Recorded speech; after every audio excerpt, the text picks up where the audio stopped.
Welcome to steno dictation. Dictation 5 second बाद शुरू होगा। स्टार्ट। यह अच्छा नहीं हुआ कि विपक्ष के हंगामे के कारण प्रधानमंत्री लोकसभा में दूसरे दिन भी राष्ट्रपति के अभिभाषण के धन्यवाद प्रस्ताव पर हुई चर्चा का जवाब नहीं दे सके और उसे उनके संबोधन के बिना ही पारित करना पड़ा। ऐसा कम ही होता है कि प्रधानमंत्री लोकसभा में अपनी बात ना कह सकें और वह भी राष्ट्रपति के अभिभाषण के धन्यवाद प्रस्ताव पर।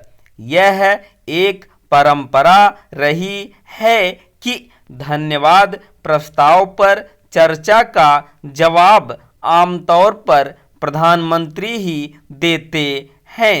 इसकी अपेक्षा भी की जाती है और प्रतीक्षा भी। दशकों बाद यह परंपरा टूटी। जब भी संसद की स्थापित परंपराएं टूटती हैं तब संसद की गरिमा गिरने के साथ राजनीतिक कटुता तो बढ़ती ही है। लोकतंत्र के प्रति जनता की आस्था भी डिगती है।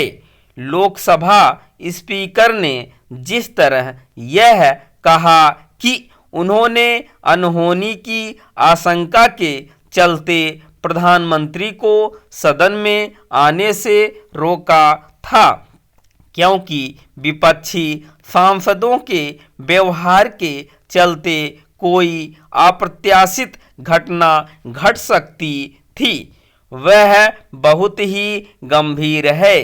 क्या इससे बड़ी विडंबना और कोई हो सकती है कि विपक्ष के आक्रामक रवैये के कारण प्रधानमंत्री लोकसभा में बोल ही ना सके।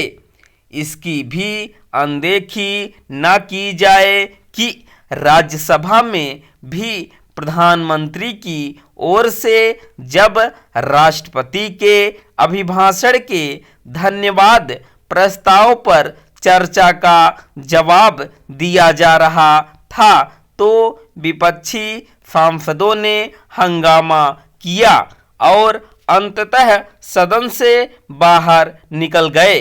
आखिर इससे क्या हासिल हुआ?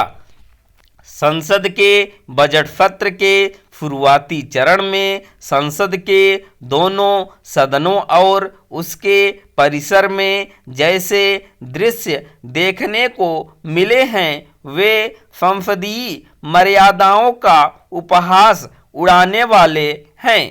लोकसभा में नेता प्रतिपक्ष राहुल गांधी ने एक अप्रकाशित पुस्तक के कथित अंश के जरिए चीन के मामले में प्रधानमंत्री पर आक्षेप लगाने और उन्हें कमजोर शासक साबित करने की चेष्टा की।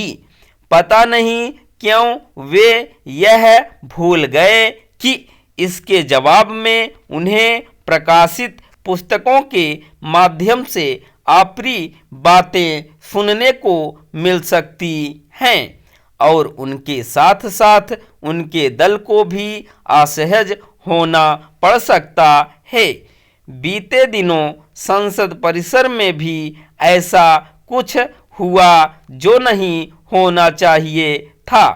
केंद्रीय मंत्री रवनीत सिंह बिट्टू से सामना होते ही राहुल गांधी ने उन्हें न केवल गद्दार दोस्त कहा बल्कि यह कटाक्ष भी किया कि उन्हें कांग्रेस की ही शरण में आना होगा।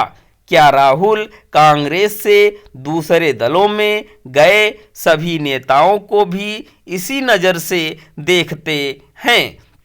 प्रश्न यह भी है कि दूसरे दलों से जो नेता कांग्रेस में आए हैं उनके प्रति उनका क्या दृष्टिकोण है?